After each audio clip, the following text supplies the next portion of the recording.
Bueno, pues como hemos podido ver, la situación de la vivienda es compleja, pero no estamos aquí solo para hablar de cifras o problemas, estamos aquí para analizar esas soluciones, para escuchar experiencias y aprender de quienes llevan años trabajando en este ámbito. Así que es un honor dar paso a nuestros ponentes de hoy. Nos acompaña David Botín. ¿Qué tal? Bienvenido. Actualmente es director general de vivienda asequible de Aedas Homes, donde ha impulsado el desarrollo de vivienda asequible en alquiler, venta y de edificios en nuevos formatos de living. Ha desarrollado también más de 20.000 viviendas en nuestro país y es especialista de los requerimientos de capital y financiación y de la evolución de producto, mercado y costes. Y también nos acompaña Enrique Maya, que no necesita muchas presentaciones, todos lo conocéis, es alcalde de Pamplona y arquitecto urbanista. ¿Qué tal? Bienvenido.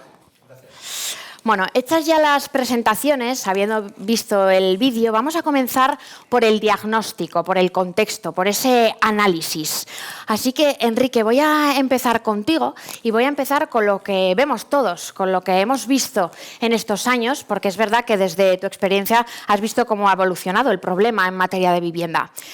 ¿Cómo es que antes, en 2015, la VPO se hacía por miles y hoy apenas por cientos? Eso es lo que vemos. ¿Qué ha pasado? Sí, ya está, ¿no? Ya le has dado. Ah, ¿no le has dado? Espera. Ahora. Ah, ya está. Ahora. Ya está. Bueno, muchas gracias por la invitación y saludar, ¿no?, a todas las personas que estáis aquí, porque evidentemente el problema preocupa, ¿no? Pues efectivamente hubo épocas no tan lejanas en las que las viviendas en general y las protegidas en particular se hacían por miles. Uno mira los datos que el propio Gobierno de Navarra ofrece desde el año 95 y se ve que se andaba por las 4.000, 3.000 y pico, de ese orden, y ahora mira y se anda por las 400, las 300, y curiosamente la vivienda libre no ha bajado tanto. Es decir, que lo que ha habido es un bajón tremendo de vivienda protegida. El problema de la vivienda, la buena noticia es que tiene solución, ¿no? Tiene solución porque hubo momentos en los cuales se les dio solución. Luego, si se recupera las recetas de aquellos momentos, se les volverá a dar solución, ¿no? La mala noticia es que no es fácil. Claro, si fuera fácil estaría resuelto, ¿no? Pero yo diría que para sacar adelante este problema, para darle respuesta, hace falta mucho compromiso, político también, claro. Hace falta poner los medios técnicos, hace falta creérselo, porque parece que ahora no se lo creen, y hace falta pues muchísima capacidad de empujar, ¿no? Mucho arrojo para ir empujando en momentos difíciles, ¿no? Si no se da eso, es complicado, ¿no?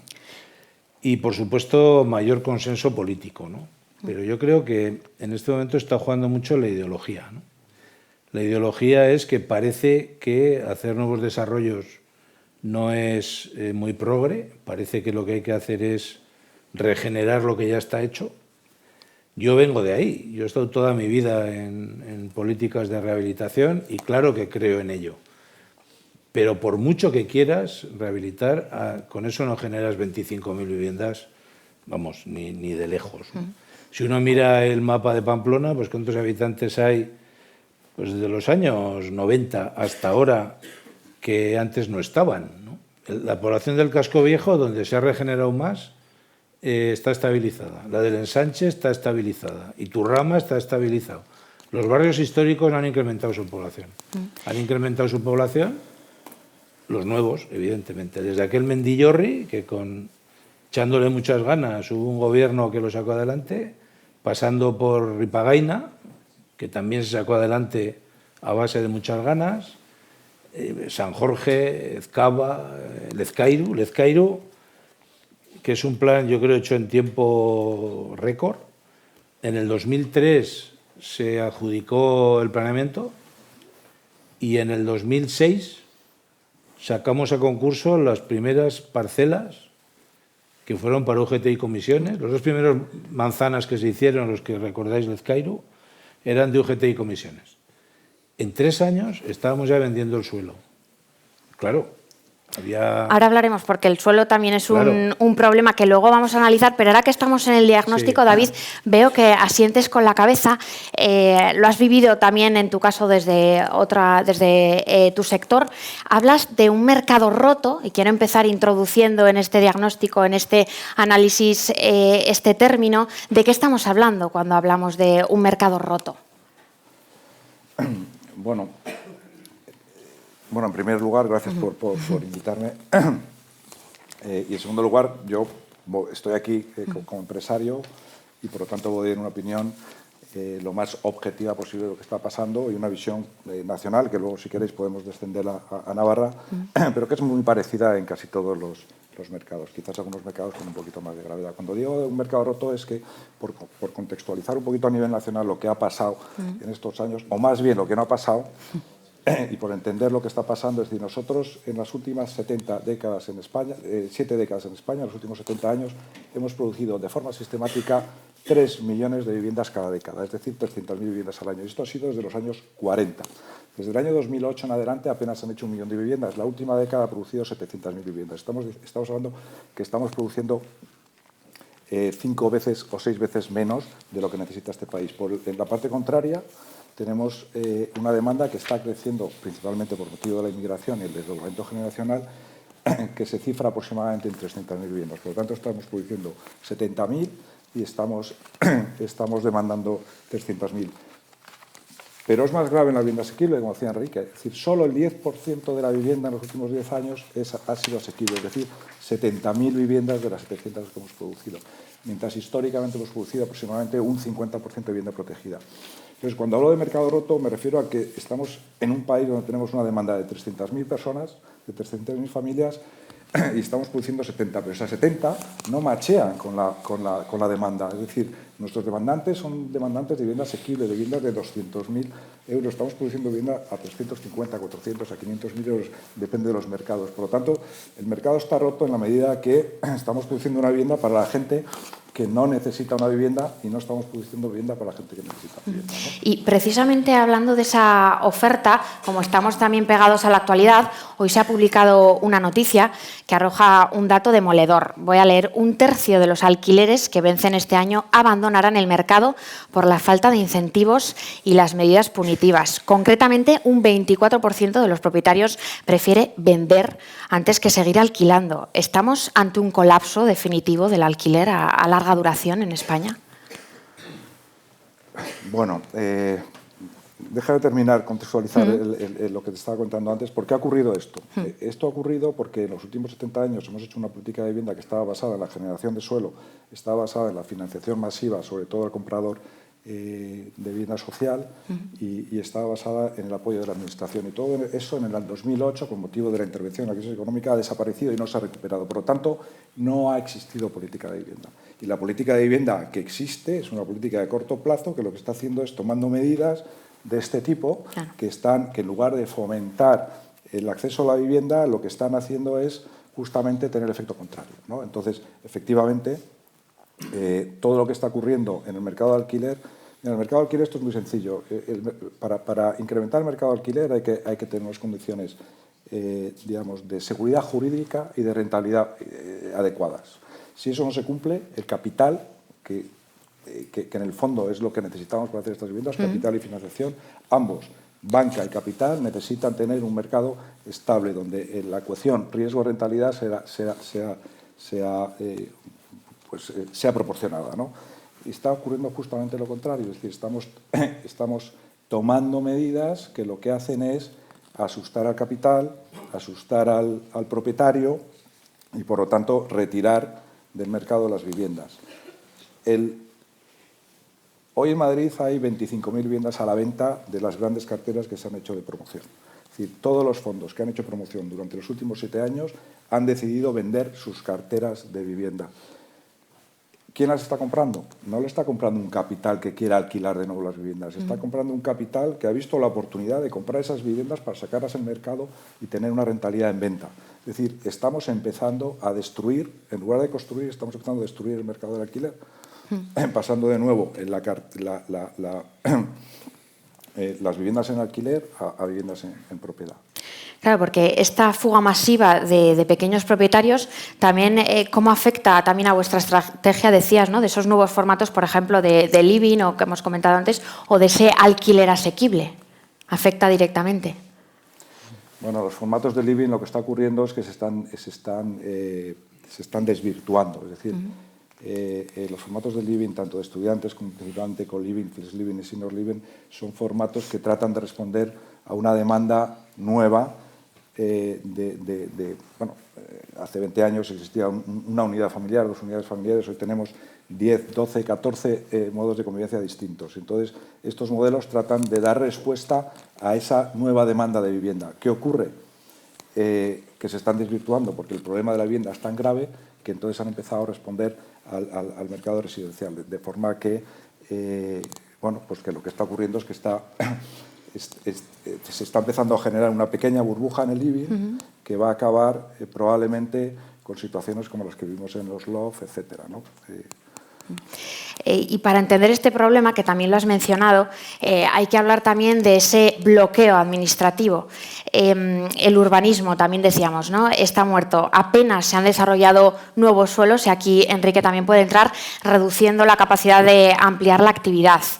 ¿Es esa agilidad normativa y la seguridad jurídica es más crítica hoy que la propia inversión? Es decir, el problema no es tanto esa falta de dinero para construir o invertir, sino las trabas, ¿no? legales.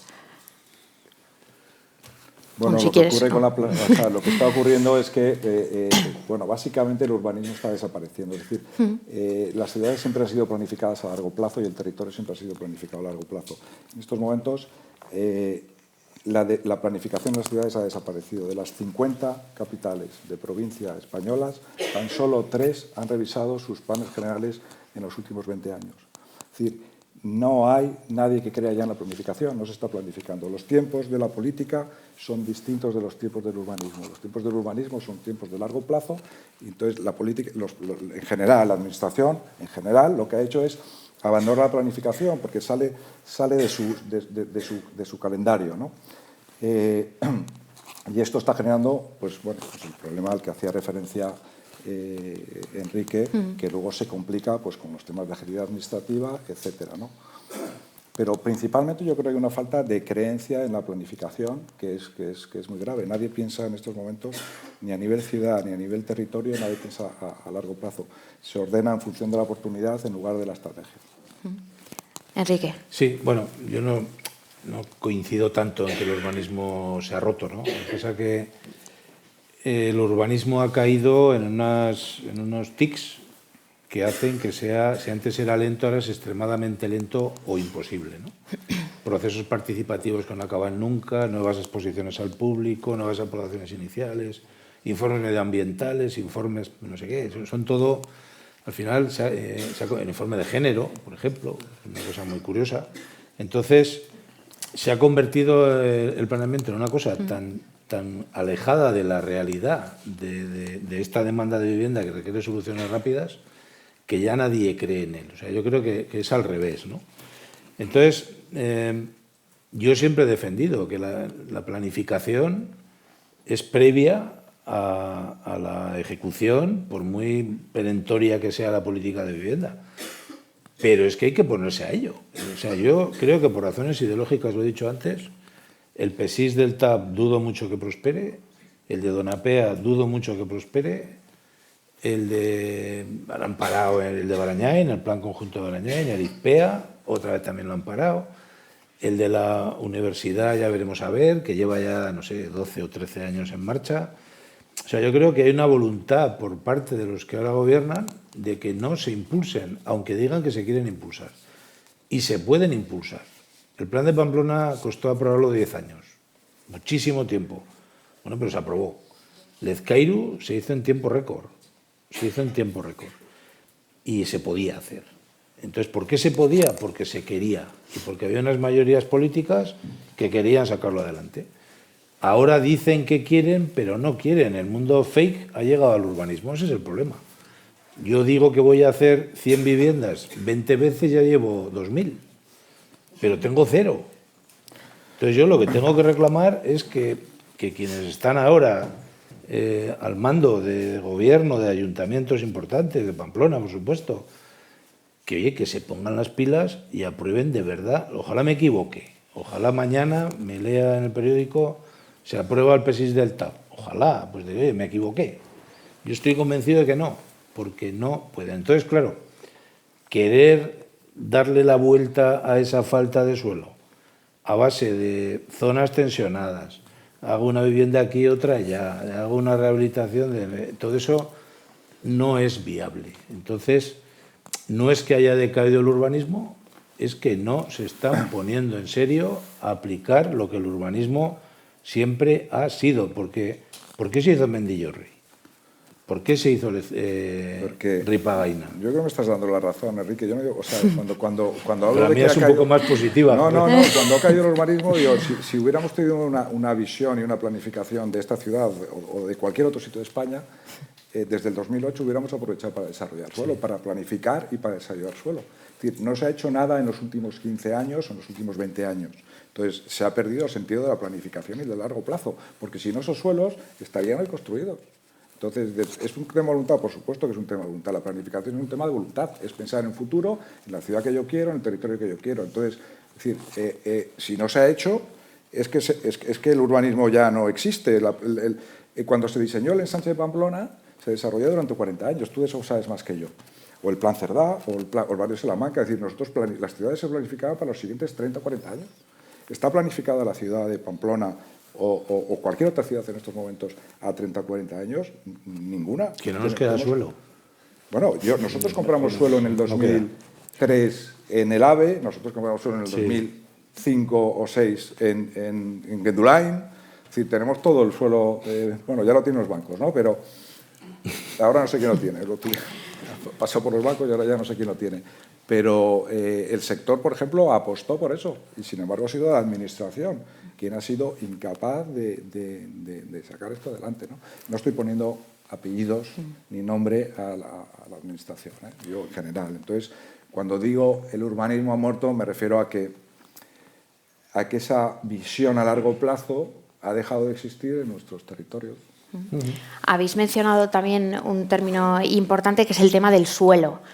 ¿Qué ha pasado o qué está pasando? Porque también vemos, ¿no? Decías, Enrique, no hay suelo. Bueno, hay suelo, no hay suelo. Desde tu sector, David, ¿esto cómo lo ves? ¿Qué ha pasado con el suelo? ¿Qué está pasando? Porque también nos está costando, ¿no?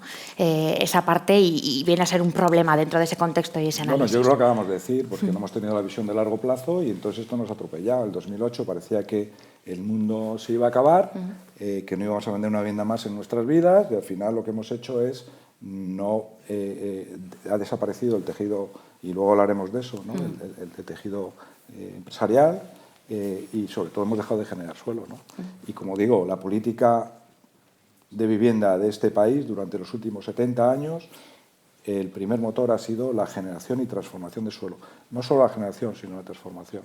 Y ahora tenemos un problema muy grave, que es que el sector no es capaz de transformar el suelo, porque no tenemos acceso a la financiación, es decir, las reglas de financiación han cambiado, la banca no financia suelo, el capital no financia suelo, es evidente que ningún capital, nosotros hemos comprado suelo, estoy diciendo, en el 2008 y ahí está, digamos, cultivado, ¿no? Es decir, ¿qué capital va a invertir dinero en el suelo cuando tienes una inseguridad jurídica y tienes una agilidad administrativa que no puedes asegurar un calendario? Por lo tanto, es muy difícil atraer capital, es imposible atraer financiación por las nuevas reglas de la banca. Por lo tanto, el suelo solo vamos a ser capaces de desarrollar suelo si la administración toma las riendas de la transformación del suelo, y eso significa planificación y eso significa, por supuesto, voluntad, porque la planificación es voluntad, y eso significa presupuesto, dinero. Porque como digo, ni los bancos ni el capital nos van a acompañar. Dentro de ese análisis ha salido esa oferta, ha salido el suelo y también lo han comentado antes, esa falta de mano de obra. Estamos teniendo un problema, ¿no?, con esa mano de obra. ¿Cómo ha cambiado? ¿Cómo se ha visto también, Enrique, de hace unos años a ahora?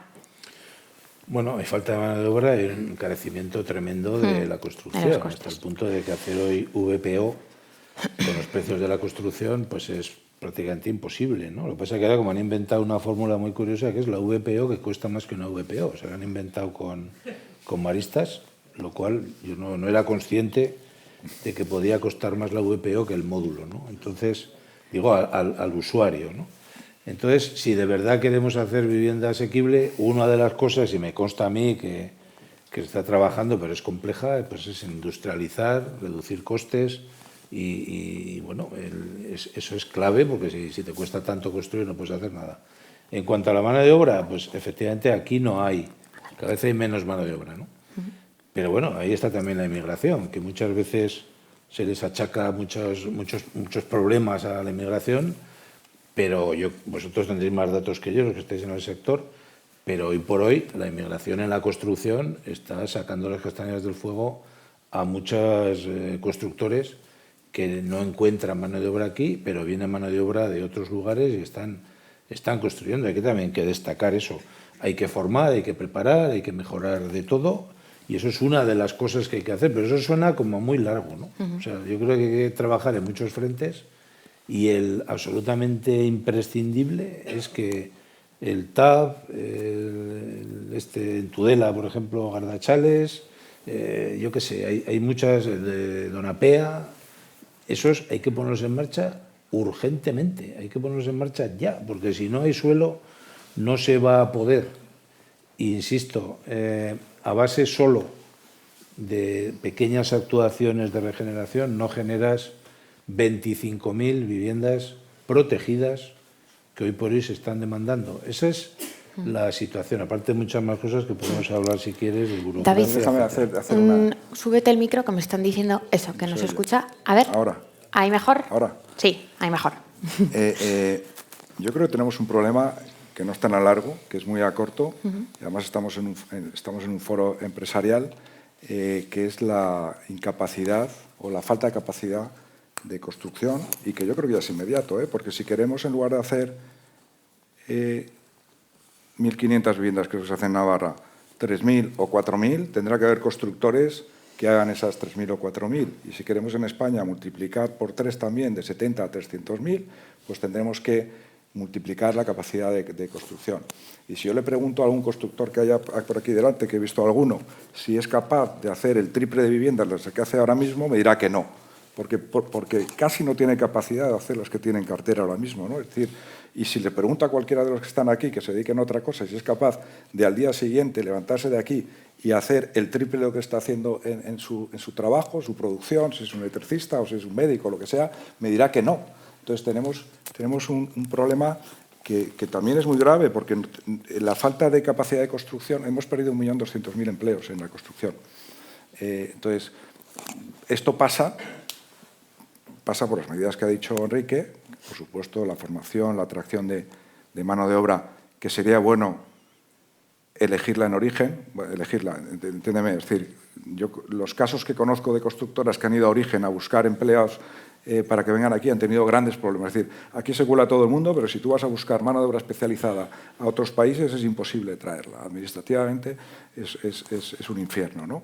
Y sin embargo, llega mucha mano de obra, mucha inmigración que no está formada, ¿no? Entonces, eso yo creo que sería una de las correcciones que debíamos hacer. Pero lo más importante es transformar el sector desde la artesanía actual a un sector que esté más industrializado, ¿no? Yo creo que en estos momentos el gran reto del sector es transformar la construcción a sistemas industrializados, y para eso hace falta de nuevo apoyo de la Administración. Es decir, ningún sector se ha transformado por sí mismo sin un apoyo tanto fiscal como de ayudas de la Administración. Estamos conduciendo coches eléctricos y híbridos porque los gobiernos han empeñado en que en cambiar el sector y dejar la gasolina y el diésel para que conduzcamos coches eléctricos.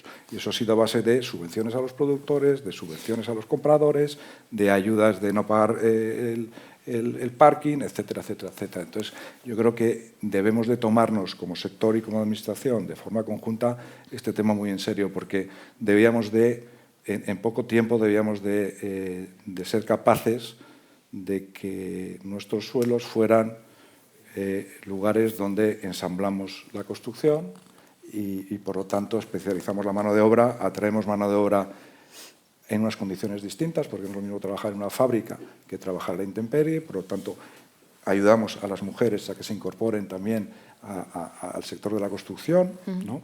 Etcétera, etcétera. Por lo tanto, yo creo que ese es otro de los grandes retos, ¿no? O sea, tenemos que multiplicar el suelo por 3, tenemos que multiplicar la construcción por 3. Pero es una buena noticia, ¿no? Va a haber mucho trabajo.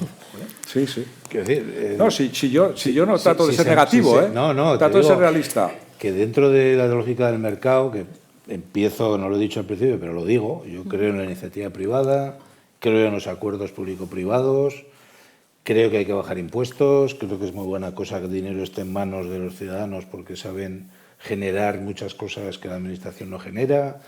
Creo en todo eso y creo que si al final hay suelo y hay demanda, habrá mercado y al final habrá construcción y saldremos adelante. Pero hace falta primero poner ese suelo, si no, no va a ser posible, ¿no? Y es el primer... Mira, yo, hablando de poner suelo, yo en mi última etapa de arquitecto municipal, que estuve 2 años, firmé unas cuantas licencias, creo que bastante rápido dentro de mis posibilidades, porque me preocupaba. Estoy haciendo la cuenta de unos bloques que están haciendo ahí, donde el parque del Orfeón Pamplonés, el del lago, y todavía, ya se están acabando la estructura, todavía el plazo es menor que el que tardamos en dar la licencia. O sea, todavía aún puede pasar bastante obra hasta llegar al año que tardamos en dar la licencia. Casi se construye antes el edificio que lo que se tarda en dar la licencia. Y, hombre, se construye, y se construye rápido, y se construye bien. Entonces, vamos a ver si eliminamos, en vez de 1 año, son 6 meses dar la licencia, y 6 meses que antes van a recibir los usuarios su vivienda, ¿no? Y se reducen costes. Otro dato, hice la cuenta, igual estará un poco equivocada. Creo que entre impuestos y el 10% del aprovechamiento municipal en Ezcairu, pasaban de los 170 millones de euros. Está bien, ¿eh? Eso es mucha pasta. Eso vale casi como toda la urbanización, ¿no? Estoy mirando a Juanjo, creo que eran 195 fue la urbanización. Y quiero decir que también la administración puede hacer esfuerzos de suavizar tanta tasa, tanto impuesto, tanto y ponerlo a disposición del sector. Pues hablando de esa disposición que tiene que tener la Administración y como hemos dicho que esto se llama Acción Vivienda, si os parece vamos a empezar ya a desgranar esas posibles soluciones ante este problema que ya hemos visto que es muy complejo, pero queremos terminar de manera positiva y diciendo que no está todo perdido, que este problema tiene solución, así que vamos a empezar. David, defiendes que es vital para el país incrementar esa oferta que hemos dicho, ¿no?, de vivienda asequible con una planificación a largo plazo y adaptándose a las dimensiones y a las necesidades, ¿no?, del mercado. ¿Cómo se consigue? Decías, ¿no? Propones también poner todo el suelo público en el mercado y de la manera más inmediata, ¿no? ¿Cómo se hace? O sea, yo creo que el diagnóstico está clarísimo y la solución está clarísima, ¿no? Que es construir. O sea, esto es muy sencillo. Hay que construir 1 millón de viviendas en los próximos 3, 4 o 5 años. Entonces, se necesita suelo. Es decir, el suelo requiere de planificación. Yo creo que respecto al suelo, en mi opinión, ¿no?, habría que hacer 2 cosas. Una es planificarlo a largo plazo y, por lo tanto, tratar de mejorar la agilidad administrativa, etcétera, etcétera, etcétera. Y la otra son medidas a corto plazo. Es decir, el enfermo requiere ya una intervención. Es decir, no podemos esperar a que se desarrollen los suelos, etcétera. Entonces, pongamos toda la carne en el asador. Yo siempre digo a la Administración, poner todo el suelo disponible en la Administración, todo el suelo que tengamos, ponerlo a disposición del sector para que podamos hacerlo. Facilitar los cambios de uso. ¿Qué sentido tiene hoy en día, vivimos en el siglo XXI, que tengamos suelos de uso terciario en el medio del Ezcairu y no los podemos utilizar como vivienda? ¿Tenemos un problema de oficinas o tenemos un problema de vivienda? Si tenemos un problema de oficinas, pues facilitemos que ese suelo, y ya pondremos suelo en oficinas para los próximos 10 años cuando se requiera. Pero señores, que es decir, el urbanismo, a veces tenemos también unos corsés mentales, pues quitémonos todos esos corsés y pongamos, como digo, pongamos medidas imaginativas, ¿no? Me da igual los locales comerciales o las oficinas, los suelos de oficina, los usos dotacionales. Es que el problema y el enfermo está ahí, ¿no? Entonces, como digo, en materia de suelo yo creo que hay que actuar a corto plazo con toda la pólvora posible y, por supuesto, a medio plazo con el desarrollo de suelos, ojo, y esto es muy importante, con presupuesto. Porque sin presupuesto, de verdad, es decir, la vivienda es probablemente el sector en el que menos se ha incrementado la inversión pública. Me atrevería a decir que casi cero. Sin embargo, el medio ambiente, el ocio, etcétera, etcétera, se ha multiplicado por 2,5 veces. Estamos invirtiendo en muchas cosas, nos estamos preocupando por la despoblación, estamos en muchas cosas, pero sin embargo no estamos invirtiendo en vivienda. Por lo tanto, como digo, voluntad, pero también presupuesto. Enrique, esto es posible desde la Administración, con esas posibilidades también decía, ¿no? Bueno, y también hemos comentado en algún momento esa posibilidad de cambiar esos usos, esos bajos que tenemos disponibles para poder hacer más vivienda. ¿Esto se puede hacer y no se está haciendo? Se puede hacer, yo lo he defendido siempre y voy a dar algún dato que lo tengo aquí apuntado porque me parece que es relevante, ¿no? Pamplona, solo Pamplona, esto está sacado del último, iba a decir catastrazo, no me atrevo, del último catastro, se me ha escapado, perdón. Hay 50.000 viviendas, según la ponencia, que tienen más de 100 metros. La media de esas 50.000 viviendas son 126,7 metros. Claro, si tenemos todas esas viviendas que tienen esa superficie, con que se dividieran el 10% de ellas, el 10%, una de cada 10, obtendríamos 5.000 viviendas, sin necesidad de desarrollar suelo, de urbanizar, tal. Yo he estado dando licencias. ¿Por qué no se dividen más viviendas? Porque hay una normativa. Yo no fui capaz de cambiarla, pero intentar los que estáis ahora de concejales que se cambie, ¿eh? De las piezas y todo eso es un rollo. Intentar que no exista esa... Ya se intentó, no prosperó. Intentar que se quite, es un lío. Y luego hay que decirle al gobierno que cambie la normativa de habitabilidad para que no tenga que tener tantos tubitos hasta la cubierta de las viviendas. Entonces, de una vivienda, mi padre vive en una vivienda de 125 metros, él solo. Está con una chica que le ayuda y ¿por qué no la divide en dos? Fíjate qué chollo. Habría vivienda para un joven, mi padre le sobra casa por todos los lados, eso le pasa a mucha gente. Entonces vamos a ver si dividiendo viviendas ponemos en el mercado 3.000. Ya está, 3.000, se puede hacer muy rápido. Se están dando licencias, pero se puede hacer. Y la otra, Pamplona tiene hoy 11.000 locales en bajeras, 11.000 locales en planta baja. De 11.000 no podemos conseguir 3.000 viviendas. Con un plan en serio de choque, quitar trabas, otra vez la habitabilidad, ya serían 5 y 3, 8. 8.000. Dice, pero ¿quién va a vivir en un bajo? Mucha gente vive en un bajo, sobre todo los jóvenes. A muchos jóvenes les gusta. Trabajan, viven, tienen ahí sus... En fin, esa sería una medida, y la que dices tú también, claro. Esos edificios de oficina no tienen sentido hoy por hoy en Ezcairu. Yo creo que los que no estéis metidos en el urbanismo, igual os suena esto un poco raro, pero si a través de los PAUs ya se puede hacer todo. Subes hasta 13 pisos, haz lo que quieras. Yo creo que tenemos que... Haz lo que quieras. O sea que sí que se debe buscar medidas para quitar trabas con esos usos que nadie quiere para montar oficinas y transformarlo en edificio de viviendas. Ahora en San Juan se ha propuesto una, más allá de las discusiones que pueda haber con los vecinos, pero ahí se ha propuesto una solución para transformar un uso a vivienda. Pues, todo eso hay que hacerlo y claro que se puede generar mucha. Si generamos en Pamplona en 8 años 8.000 viviendas en bajos y dividiendo viviendas... Esto lo ha hecho Madrid, que yo creo que está siendo la comunidad autónoma más proactiva en estos temas de vivienda, con las concesiones, el Plan Vive y los cambios normativos. Y y ha sido una medida muy bien acogida. Lógicamente, mucha gente piensa que es un tema especulativo, pero tú puedes poner la propia norma para que no sea especulativo. Es decir, ¿qué ha hecho Madrid? Dice, pues puedes hacer en los solares de terciario viviendas protegidas, tienen que estar protegidas y destinadas al alquiler durante 15 años y luego ya las puedes liberar. Bueno, pues ya ha puesto unas reglas que no son cero especulativas, es decir, la gente no se está matando por hacer eso, pero lo estamos haciendo porque bueno, hay tanta necesidad que hemos encontrado ahí un nicho de trabajo con una rentabilidad pues ajustada, porque al final es vivienda protegida, lo que decíamos, tiene unos costes elevados en la construcción, la tenemos que destinar a alquiler, que es muy difícil encontrar capital, pero bueno, pero son otras tantas mil viviendas que en toda la Comunidad de Madrid se han puesto encima de la mesa y ahora yo creo que lo van a hacer con los usos dotacionales.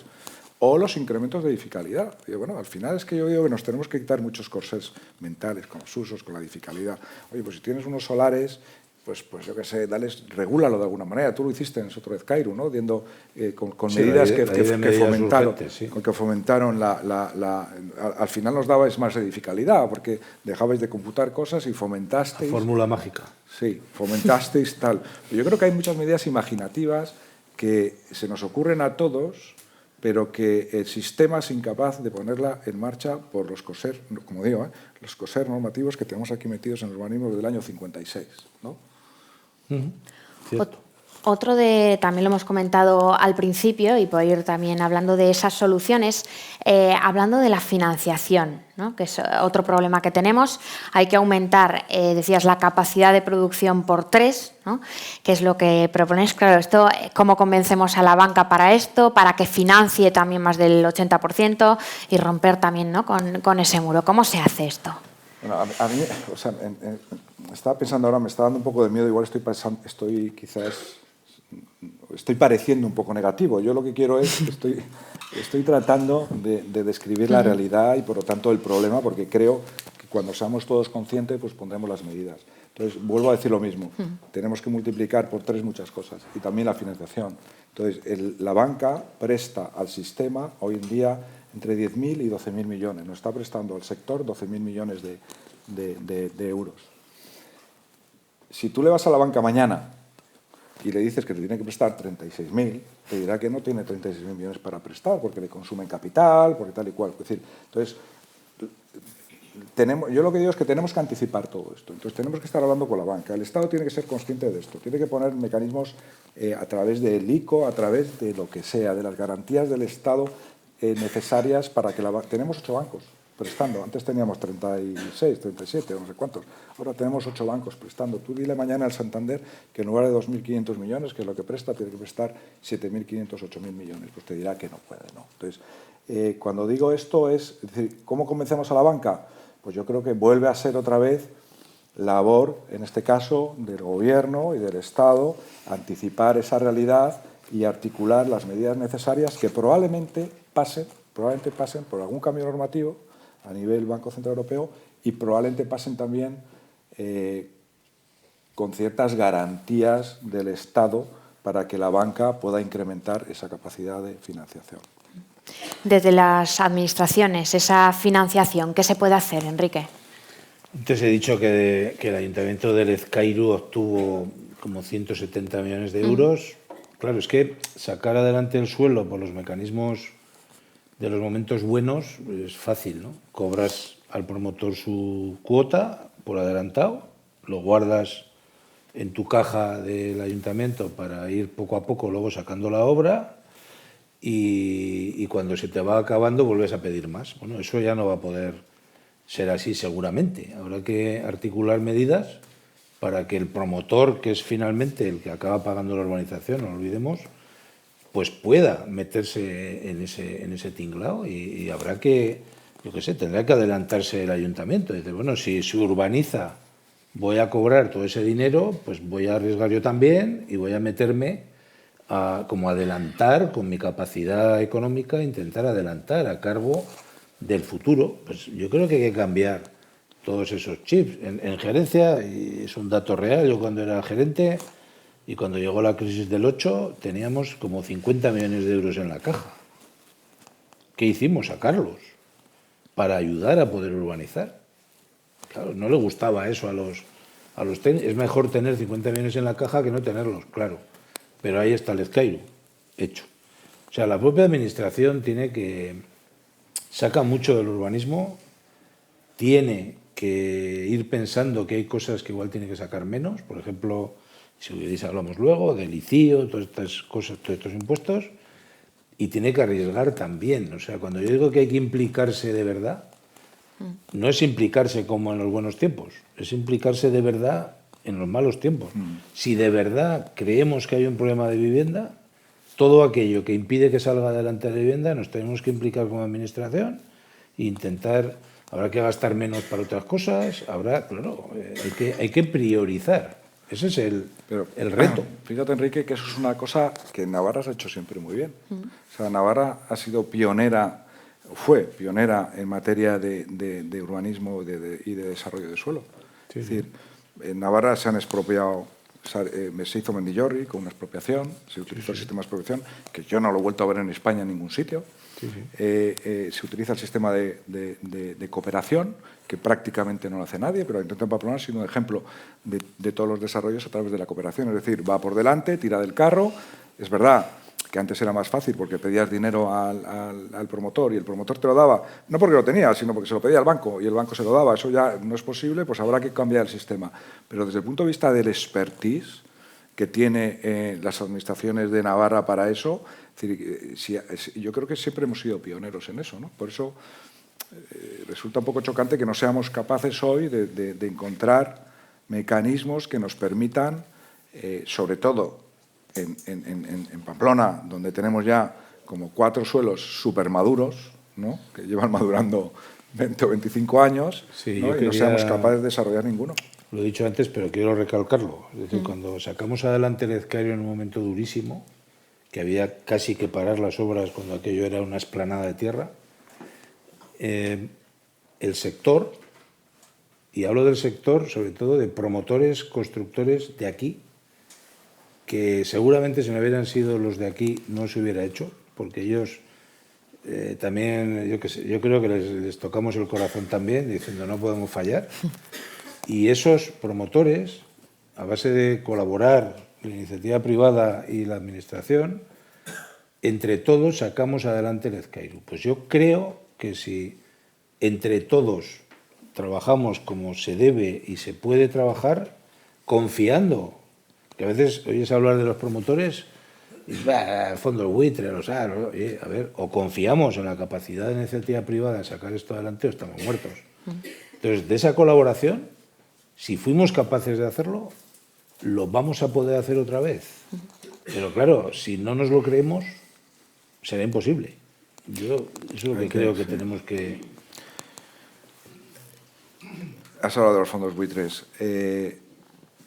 Nos tenemos que quitar eso de la cabeza. Claro. Es decir, el 80% del capital de la promoción en España está aportado por fondos institucionales, normalmente extranjeros. Es decir, hoy el dinero no quiere trascender. El dinero que con el que trabajamos es un dinero que trabaja con nosotros en España, que se va a Alemania, que se va a... Es el dinero del mundo está en manos de gestores profesionales, es el dinero de las grandes fortunas, es el dinero de los jubilados, que tenemos probablemente el mayor número de jubilados más ricos de la historia, y ese dinero está gestionado por profesionales y va de un sitio para otro. O sea, ya no estamos hablando de un dinero local, no estamos hablando lo siento mucho, estas son las reglas del juego actuales y las otras no van a volver. Entonces tenemos que jugar con lo que hay, y lo que hay es que tenemos que recurrir a un capital que necesita unas reglas de rentabilidad riesgo X, y que es un capital que hoy está aquí, y mañana está en Berlín y pasado está en Michigan, ¿no?, que es el dinero de las enfermeras de Michigan gestionada por Castle Lake. Entonces, esas son las reglas que tenemos ahora y, por lo tanto, tenemos que hacerlo atractivo a ese capital. Y lo que no podemos hacer es pensar que todos son fondos buitres, pues buscan rentabilidad, por supuesto, pero si no, es que vamos a ser incapaces de hacer nada, ¿no? Entonces, yo creo que es una realidad, es decir, no podemos estar con los ojos cerrados, es una realidad a la que tenemos que plegarnos y ya está, y convivir con ella. por ir quedándonos con esas ideas clave y esas soluciones, porque ahora también quiero dar paso, ya que hay mucha gente, si alguien tiene alguna pregunta, que eso también es lo interesante, alguna idea, alguna cuestión que queráis compartir, pero rápidamente, David, ¿con qué claves nos quedamos, ¿no?, de esas soluciones? Decías, bueno, yo soy realista, pero vamos a quedarnos con esas cosas que creemos que podemos hacer a partir de ahora, y luego Enrique. Bueno, yo he pretendido dar una visión realista, efectivamente, y no pesimista, ¿no? Yo creo que, efectivamente, esto tiene solución. Creo que la solución, lo he dicho, es muy sencilla, pasa por construir. Y para mí, la clave, me pides una clave, es la voluntad.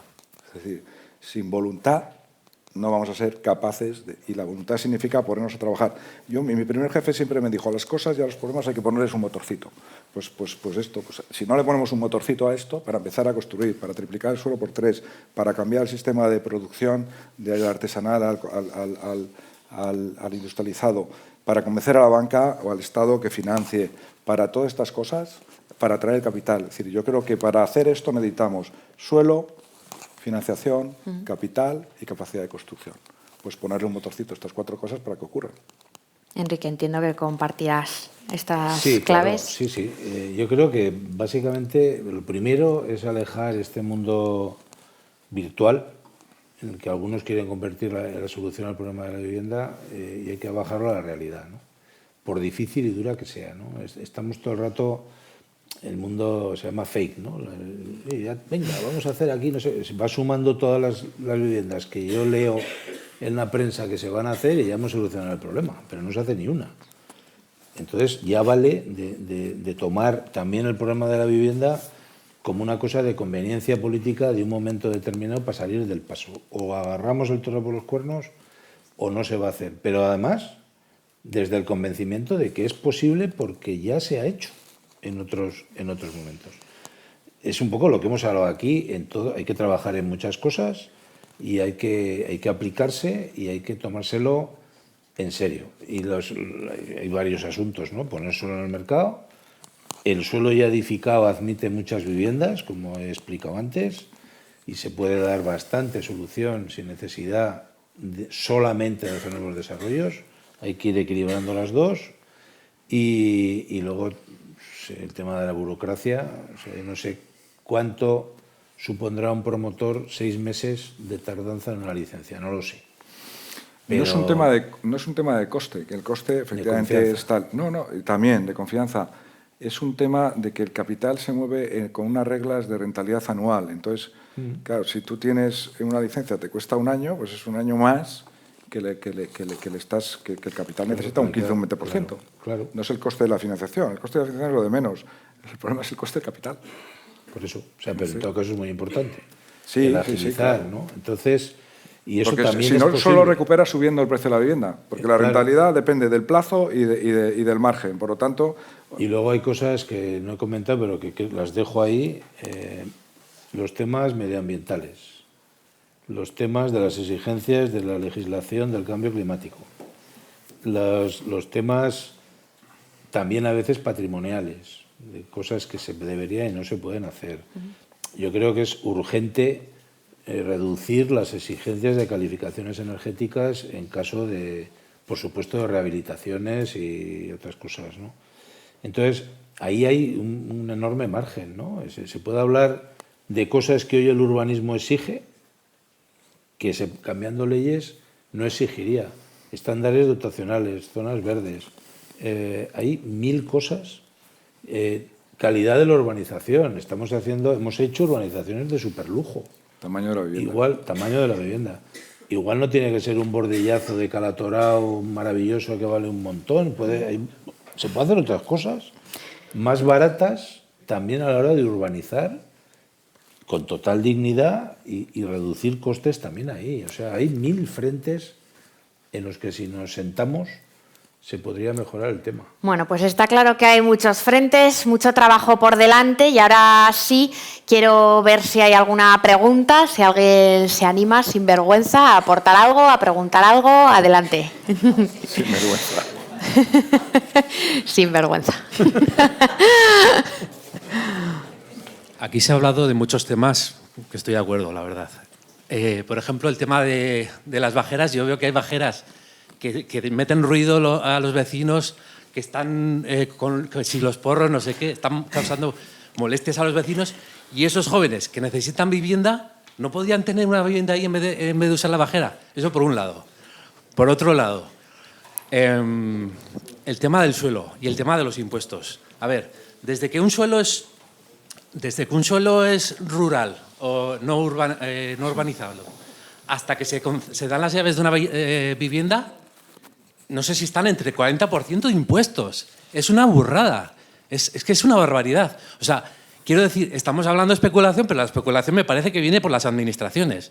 Eso por un lado. Por otro lado está el ¿cómo se dice? El suelo. A ver, hace falta construir mucho para abaratar la vivienda. Habiendo más oferta, se abarata la vivienda. Y ahora en la comarca de Pamplona falta suelo, porque muchas localidades, muchos municipios ya no tienen suelo. Ya se les acaba el suelo finalista, ya no tienen más, o tienen muy poco. Entonces, ¿cómo hacemos que haya suelo? Claro que hay suelo, pero esto es algo que no hay voluntad política, y me parece que es difícil encontrar en ningún sitio voluntad política para esto. Simplemente, si se absorben todos los municipios del continuo urbano de Pamplona o de la cuenca de Pamplona, cuanto más se absorba mejor, hay suelo para dar y regalar. Claro que va a bajar el suelo así, pero exponencialmente. Hay que fusionar municipios. Decían el tema de Ripagaña. En Ripagaña está dividido en 4 municipios. Dicen que si Burlada se quedaba con el tema, se quedaba sin su parte de Ripagaña. Por ir aligerando, vale. Simplemente. No iba a ser sostenible. Eso, no sé si hay alguna pregunta concreta o simplemente esa simplemente reflexión. Lo que digo es que se fusionen los municipios, que se ¿cómo se dice? Sí. Que sean absorbidos por Pamplona, porque es que si no, no va a haber suelo. Gracias. No sé si es posible esa fusión de la que hablaba o cómo veis esto que comentaba. Muchas gracias. Claro que es posible. A mí cuando decían, queremos ser Pamplona, digo, yo cuando era alcalde decía, pero hay que hacer números. No, si quieren ser Pamplona yo no hago ni un número. Todo Pamplona. Ahora veo por ahí a la que era alcaldesa de Burlada, creo que no estaba muy de acuerdo en que fuera todo Pamplona. Entonces, claro, pero yo, a ver, más allá de eso, oye, ahí están las viviendas, faltan servicios que si no se dan tampoco es porque sean 4 municipios. Hay que hacer el centro de salud, hay que hacer, ya está. O sea, se solucionó un grave problema de vivienda, a pesar de los problemas administrativos. Entonces, yo creo que hay que arreglar ese tema como finalmente se acuerde. Yo no voy a... Que sea todo Pamplona, por mí encantado. Lo dije en su momento, no lo digo ahora solo. Pero ya están las viviendas construidas y se hizo un gran esfuerzo y se construyeron. Por lo tanto, otra vez, con grandes dificultades, a base de creérselo, a base de tirar del carro, finalmente se hicieron esas viviendas. ¿Qué es el objetivo? De lo que hablas, el resto de cosas, pues de acuerdo, viviendas en locales, suelo, y yo lo he dicho también, que se pueden bajar impuestos en todo el proceso de transformación de suelo y de construcción. Yo creo que eso es una solución inviable, probablemente, por temas políticos, etcétera, pero sí que existen mecanismos alternativos. Es decir, en Pamplona tenemos la comunidad de servicios, ¿no? Es decir, que ¿por qué no puede haber una comunidad urbanística que regule el suelo y tenga la responsabilidad urbanística de toda el área metropolitana, de toda la comarca de Pamplona o de todo el área metropolitana de Pamplona? Podría ser perfectamente tener las responsabilidades del desarrollo urbano y del urbanismo, igual que pasa con los servicios. Bueno, pues contestada la pregunta, no sé si alguien más se anima a preguntar algo, ¿no? Sí, yo quería, yo por ejemplo, como siendo concejal en Huarte, hemos tenido 3 propuestas de construir vivienda. Hay suelo en Huarte. Si Huarte es Pamplona un día, seguirá viendo el mismo suelo que ahora. Aunque se llame Narnia, en un futuro habrá el mismo suelo que ahora, no varía. ¿Cuál es el problema? Que las constructoras acaban diciendo que no les interesa porque los ayuntamientos le piden un 50% de vivienda de protección oficial o un 25% de vivienda para que el ayuntamiento la reparta. Entonces, claro, si el ayuntamiento, que, a ver, casualmente no suelen estar gobernados por UPN, ¿no? Igual es casualidad. Pero si el ayuntamiento está pidiendo que las constructoras asuman unos costes, que las constructoras tengan menos ganancia, parece razonable que la constructora va a decir no. Nos ha pasado, bueno, hay aquí concejala en Orcoyen, por ejemplo, ha pasado en Orcoyen, ¿no? Un bulevar enorme que la constructora parado 10 años. Parado 10 años por ese mismo motivo. Desde los ayuntamientos, ¿qué política deberíamos de seguir, tanto en gobierno como en oposición, para intentar que la obra se construya? ¿Y cuál podría ser un porcentaje a pedir compensando un poco lo que tendría que ser vivienda libre o vivienda protegida? Gracias. Y si os parece, ya con esta pregunta respondemos y cerramos. La ley dice cuál es el porcentaje de vivienda protegida que tiene que haber, ¿no? En un sector. Y luego también te da unos mecanismos que, si las cargas de urbanización son excesivas en relación a la edificabilidad, por decirlo de alguna manera, que tienes, se puede compensar, ¿no? O sea, todo ese tema se puede trabajar. Pero el problema es que si la VPO no solo no es capaz de pagar costes de urbanización, sino que a veces sale negativo, lo tiene que asumir la libre, ¿no? Por lo tanto, estamos otra vez subiendo el precio de la libre. Y es curioso que se desaparece el régimen de la vivienda de precio pactado, que era una cosa intermedia, porque no, tiene que ser todo VPO, porque la gente no puede pagarlo, pero sería un precio bastante razonable para responder a determinada demanda y poder contribuir un poquito más en esos costes de urbanización, ¿no? Pero bueno, se acabó el problema. Si ya la VPO al final puede costar lo que cueste. Insisto, se ha demostrado en Maristas. El usuario no está pagando a precio de VPO. Está pagando mucho más. Pues entonces... Déjame contestarte, no al problema concreto. Yo el problema concreto no te lo puedo contestar porque no conozco los números. Lo que sí te puedo decir es que todos los constructores y promotores que estamos en el mercado estamos deseando construir viviendas. Por lo tanto, si tienes un suelo y lo estás sacando al mercado y el sector no te está respondiendo, eso te puedo asegurar que es por inviabilidad. Entonces, mi recomendación, y se lo hago a todas las administraciones, y me ha tocado estar con muchas administraciones por toda España, especialmente con el tema de las concesiones, es acercaros al sector para saber para conocer realmente cuál es la viabilidad. Y luego, cuando tengas los números claros, los sacas al mercado. Ya verás cómo, si tú te aseguras, si tú conoces realmente cuáles son las tripas y los números y sacas eso al mercado en unas condiciones que al mercado le interesa, el mercado te va a responder. Y no vas a tener a 2, vas a tener a 4, a 5, a 14. Entonces, esto es una cuestión de... Como te digo, nosotros presentamos a muchísimos concursos. Yo, nada más ver los pliegos o nada más me cuentan la película, más o menos sé si el tema es rentable o no. Y siempre digo a la administración lo mismo. ¿Por qué no sentáis? ¿Por qué va el boletín por delante? Coño, si lo que sabemos de esto somos nosotros y somos accesibles, consúltanos y luego ya sacarás el boletín. Pero si sacas el boletín por delante en unas condiciones que no son adecuadas, pues el mercado no te va a responder, ¿no? Entonces yo creo que no puedo responderte a la pregunta, pero si probablemente mañana me diga, David, vamos a estudiar esta operación, yo estudio esta operación y te diré, esto no es rentable por esto, por esto, por esto. Y tienes que sacarla con un 30% o tienes que favorecer sin el ICIO o dándole una subvención o lo que sea. Pero lo que tienes que hacer es la operación viable. Bueno, pues nos vamos acercando hacia el final. Yo os quería agradecer esta conversación, David Botín y Enrique Maya, lo habéis puesto muy fácil, así que muchísimas gracias por haber venido hoy aquí. Y muchísimas gracias también a todos vosotros. Y ahora ya sí, antes de cerrar el encuentro, podéis aplaudir, podéis aplaudir.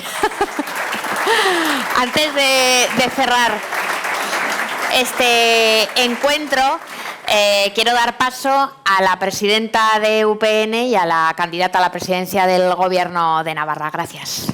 Adelante. Bueno, pues como decía, importante problema para la sociedad navarra y, sobre todo, para muchos de nuestros jóvenes. Y es ahí donde queremos poner el foco desde UPN, en resolver ese drama al que se enfrentan 25.000 familias que están esperando una vivienda protegida en Navarra. Lo ha dicho Marta, pero me parece que hay que recalcarlo. 4.000 más que hace un año, 20.000 más que desde que UPN dejó el Gobierno. Ese drama al que se enfrentan muchísimos de nuestros jóvenes con la peor tasa de emancipación juvenil en Navarra de la historia, en gran medida precisamente por esa enorme dificultad que tienen para acceder a una vivienda. Y los datos son claros y concluyentes. Desde el año 2015 se ha multiplicado por 5 el número de personas que necesita una vivienda protegida y que no puede. 25.000 unidades familiares esperan con hartazgo, con desesperanza, muchas veces con auténtica desesperación, acceder a una vivienda protegida en una lista de espera absolutamente deshumanizada, que crece a ritmo de miles más cada año sin que el Gobierno actual ofrezca soluciones ante esta situación muchas veces de desamparo. Solo 13 de cada 100 jóvenes logra salir de casa de sus padres en Navarra antes de los 30 años. Repito, el peor dato de la historia en Navarra, y somos la tercera comunidad con peor dato. Tan solo 2 comunidades están peor que Navarra. Es impensable, era impensable hace unos años y es desolador. La implementación de las zonas tensionadas en Navarra ha reducido un 44% el número de contratos en alquiler. Dato real. El acceso a la vivienda ocupa la primera posición como principal inquietud de los navarros en el último panel de tendencias de Ecociudadana. Y es el segundo problema de los navarros, por detrás de la sanidad, que también se las trae, según la propia encuesta hecha y publicada por el Gobierno de Navarra. Así que comprender en profundidad las causas del problema de acceso a la vivienda y poner soluciones efectivas a tantas familias, a tantos jóvenes navarros, es nuestra prioridad como partido de Gobierno que hemos sido y que somos a futuro. Queremos solucionar el acceso a la vivienda de todas esas familias, de toda la juventud navarra, para que tengan la oportunidad de hacer un proyecto de vida aquí, en nuestra tierra, con medidas concretas, con soluciones factibles y que podemos poner en práctica nada más empezar a gobernar. David, Enrique, habéis expresado cuáles son las reformas y acciones que deben emprender tanto desde el ámbito de las administraciones públicas como desde la actividad empresarial, financiera e inversora. Tomamos buena nota de muchas de ellas. El actual Gobierno de Navarra ha demostrado ya ser incapaz de inspirar esperanza en todas esas personas, mayoritariamente jóvenes, como he dicho, que necesitan una vivienda para hacer un proyecto de vida. No se urbaniza, lo habéis dicho, no se califica suelo urbanizable, no se agilizan plazos y apenas se está construyendo vivienda protegida. Tienen paralizados, también lo ha dicho Enrique, todos los grandes planes urbanísticos de viviendas y además se están aprobando normativas como la de las zonas tensionadas, que lo que están consiguiendo es reducir la oferta, agravando más el problema. Incumplen anuncios que nunca llegan, fuerzan titulares con estadísticas tramposas y descalifican a los adversarios políticos o a la iniciativa privada cuando ponemos los datos objetivos que dan cuenta de su mala gestión. Tampoco resulta muy alentador, todo lo contrario, la política del Gobierno de España, de Pedro Sánchez, y su impacto en la oferta de la vivienda accesible en Navarra. El intervencionismo, la inseguridad jurídica y la indefensión de propietarios privados tienen consecuencias negativas en la oferta. Y esta misma mañana también ha hecho referencia Marta, se publicaba, y supongo que lo habréis visto en El Mundo, que 1/3 del alquiler que vence este año en España abandona el mercado, que la intervención en el alquiler de larga duración resta incentivos a propietarios, que el 24% venderá su propiedad, el 8% optará por el mercado de habitaciones y el 2% trata de reconvertirlo al turístico. Datos preocupantes. En UPN tenemos clarísima la defensa de la propiedad privada y la vamos a defender con firmeza. tolerancia cero a ocupas, tolerancia cero a inquiocupas, y votaremos en contra de toda iniciativa que pretenda que dar vivienda a personas vulnerables a costa de la vivienda de la propiedad privada de otros.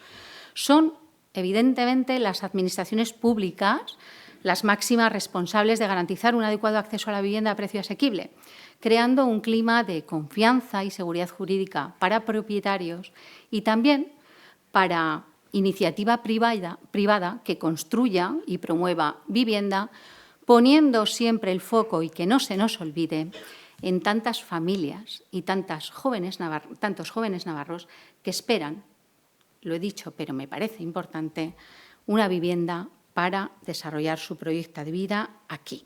Y queremos darle la vuelta a esta situación. Y para dar un giro a las cosas e invertir la tendencia, no basta con criticar al Gobierno cuando no acierta, que lo hace muchas veces, o cuando se equivoca, que también lo hace, sino que nosotros debemos implicarnos en actuar y proponer e impulsar medidas audaces y ajustadas al momento que nos está tocando vivir. Este es el objetivo de esta sesión, activarnos y ponernos a trabajar en soluciones reales al acceso de la vivienda en Navarra.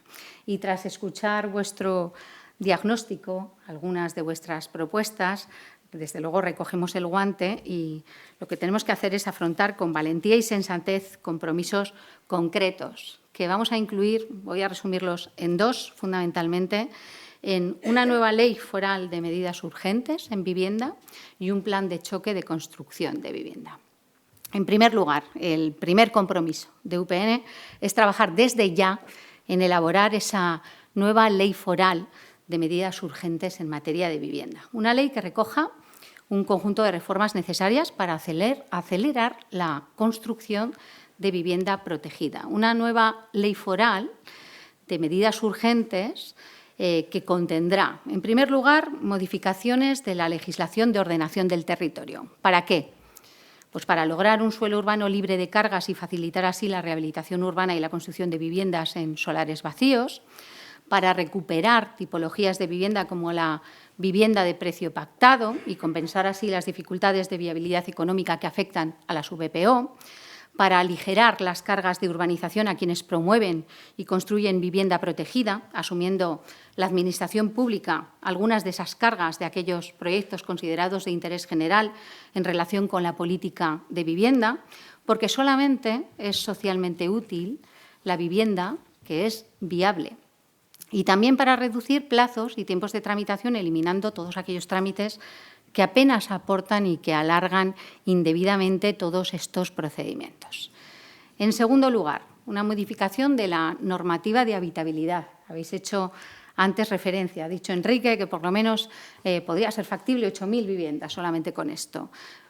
¿Para qué? Pues efectivamente, como ha dicho Enrique, para favorecer la creación de viviendas a partir de las existentes, facilitando la división de viviendas o la conversión de locales en vivienda y responder así a los usos y condiciones sociales hoy ampliamente demandados por parte, fundamentalmente, de gente joven.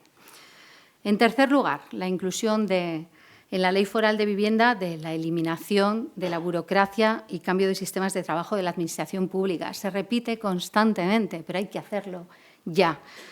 Para la implantación y puesta en marcha de las entidades de colaboración urbanística, que agilicen todas esas licencias y trámites urbanísticos.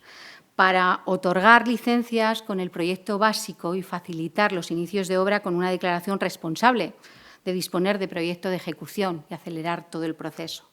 Para la creación de procesos de tramitación de licencias con equipos coordinados en tiempo real, evitando que los proyectos se eternicen discurriendo de un departamento a otro, y para establecer y obligar a la Administración a cumplir plazos concretos en la elaboración de informes. En cuarto lugar, incluiremos reformas en la Ley del Cambio Climático, también habéis hecho referencia, para reducir unas exigencias de calificación energética que son inviables e inalcanzables, que han demostrado que son de imposible cumplimiento, y exigirlas de una forma adaptada a las características de cada barrio, de cada localidad o de cada edificio. En quinto lugar, reformas fiscales. sale en vivienda y sale en todo. Para reducir impuestos de forma general, no solamente para aquello que interesa al Gobierno de turno, de forma general, en los trámites que afectan a todo el proceso de la construcción, ICIO, plusvalías municipales y del Gobierno de Navarra. Para bonificar también el pago de IRPF por alquileres hasta el 90% ligados a la disminución de la renta a cobrar, con independencia de que la vivienda la entregues o no al Gobierno de Navarra. La entregada al Gobierno y la que se hace entre particulares. Y así como para establecer bonificaciones fiscales a empresas de construcción relacionadas con la innovación de procesos de generación de vivienda. Y por último, en esta ley suprimiremos las zonas tensionadas, porque, repito, solo han demostrado ser un fracaso allá donde se han implantado y en Navarra, en 6 meses, han reducido los contratos de alquiler un 44%. Esto en cuanto a medidas de la ley. Y el plan de choque, que también ha salido mucho, es junto a la Ley Foral de Viviendas de Medidas Urgentes, es de vital importancia. De vital importancia acometer un plan de choque por la promoción masiva de vivienda, en especial de vivienda protegida. Y me he quedado con dudo mucho que prospere, que decía Enrique. Yo creo que sí que va a prosperar, pero primero tiene que cambiar el Gobierno y entonces seguro que prospera. Y así podemos movilizar de forma rápida 20.000 viviendas que hoy están perdidas en los cajones del actual Gobierno de Navarra, porque tenemos que acometer con celeridad, y ya basta de decirlo 10 años después, todo el desarrollo urbanístico del tren de alta velocidad con capacidad de construcción de 12.000 viviendas. La aprobación y el desarrollo del plan de Sarriguren, que anunció la alcaldesa del Valle de Hues, que le quitó el anuncio a la presidenta Chivite para dejarlo en un cajón de esos perdidos y que hoy no tenemos nada de esas más de 3.000 viviendas. El plan de Donapea, 5.000 viviendas. Retomar el plan de Lizpea entre Barañáin y Pamplona, frustrado por el actual equipo de gobierno de EH Bildu del Ayuntamiento de Pamplona. También 3.000 viviendas previstas en otro cajón perdido, o el desarrollo del plan de Gardachales en Tudela con más de 3.000 viviendas, porque allá donde nosotros gobernamos, en las localidades donde gobernamos, tenemos que predicar con el ejemplo y no esperar y acometer lo que estamos diciendo que hay que hacer. Se trata simplemente, y voy terminando, de recuperar el impulso que demostraron en su día gobiernos de UPN para llevar adelante todos estos planes y que hoy el actual Gobierno de María Chivite junto con EH Bildu tiene totalmente paralizados. En su día demostramos que lo supimos hacer y no tengo duda de que volveremos a hacerlo. El trabajo es arduo y la labor es compleja, exigente, pero contamos con personas preparadas, sólidos valores, buenas ideas y acreditada buena gestión. Vamos a dar forma a todos estos compromisos normativos y de acción y lo hacemos desde ya mismo, con responsabilidad, con escucha a quienes conocéis mucho del problema y también de las soluciones, con determinación, con compromiso y exigiéndonos a nosotros mismos resultados. Vamos a darle la vuelta a la deriva de las políticas de vivienda que han sido un fracaso y que afectan a muchas personas. David, Enrique, Marta, muchas gracias por vuestras aportaciones. Gracias de corazón a todos los que nos habéis acompañado hoy, porque seguro que sentís este problema como importante. Gracias de nuevo a la CEN, gracias a las personas que habéis enriquecido el debate y, sobre todo, gracias a todas aquellas personas, entidades, empresas, asociaciones que, a modo particular, muchas veces de forma silenciosa, nos ayudáis constantemente a mejorar todas las propuestas que tenemos para volver a recuperar, a reconquistar una Navarra líder, referente, también en acceso a la vivienda protegida. Muchas gracias y buenas tardes.